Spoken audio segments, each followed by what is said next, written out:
New report out in the New York Times broke down the national data on the implementation of Obamacare, and there are some really telling figures in there. They say, quote, if every state had expanded their Medicaid programs under Obamacare, more than 3 million people would now have health insurance. That's how Obamacare was originally intended to work. But in 2012, the Supreme Court ruled the law's Medicaid expansion to be optional, giving GOP-led states an opening to resist implementing the law. If those states hadn't gotten the option to refuse this particular provision of the health law, the national uninsurance rate would be 2 percentage points lower. So let's go ahead and take a look at the map here. On our left-hand side, what you see is the where the uninsured are, the deep purple areas, that's where the uninsured are. And on the right-hand side, it says, if every state expanded Medicaid, this is what the U.S. would look like. You see there's much less purple there. So many, many, many more people would have insurance. And if you notice, where are the highest rates for the uninsured? The South and the Midwest. So again, the places where they refuse to fully implement Obamacare, those are the places that are struggling the most. But even more important than this report, and this is a good report, and again, this breaks down how many people are uninsured and what the situation would look like if Obamacare was fully implemented all around the U.S. So it's a good report. But to me, the more important report is the one that was released a few months back from Harvard, where they found, quote, as many as 17,000 Americans will die directly as a result of states deciding not to expand Medicaid under Obamacare. So, in other words, the Republican states that have rejected fully implementing Obamacare, as a result of those red states, of those Republican state legislatures, and more importantly, of the Republican governors, as a result of them, 17,000 people are going to die. They don't need to die, but they're going to die as a direct result of the decisions made by those Republicans. See, this is why I fucking pull my hair out at night, because why are the Democrats not bringing this up and repeating it?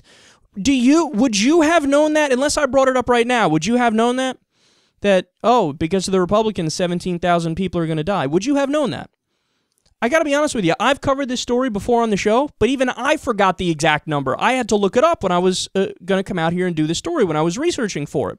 So I had to look it up, I had to find it, then now I'm coming out here and saying it.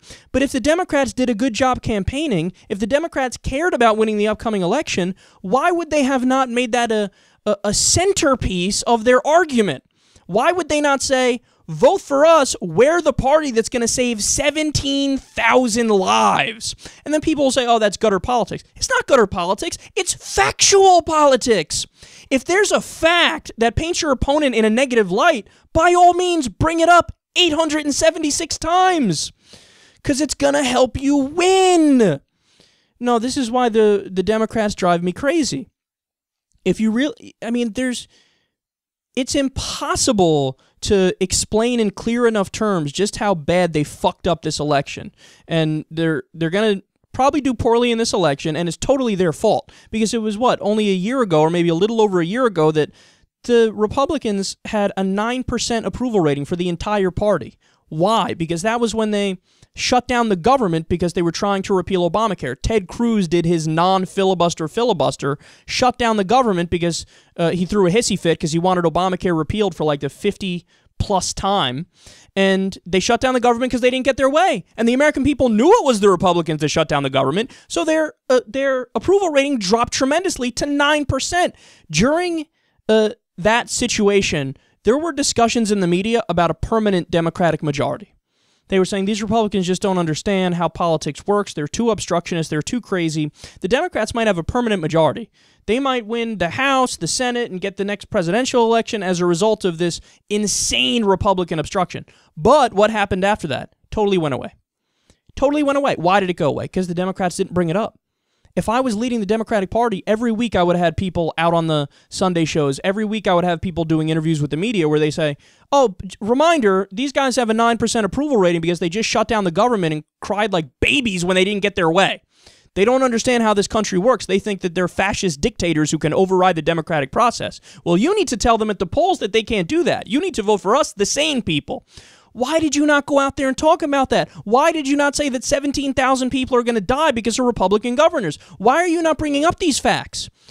When the reality is on your side and you don't mention it, then you probably deserve to lose.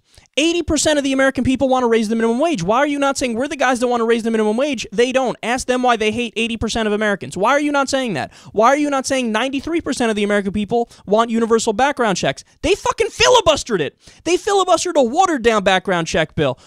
Ask the Republicans why they hate 93% of the country. Ask them. This is how you run an election. You get numbers, you get facts, you hammer the facts home, and you let everybody know.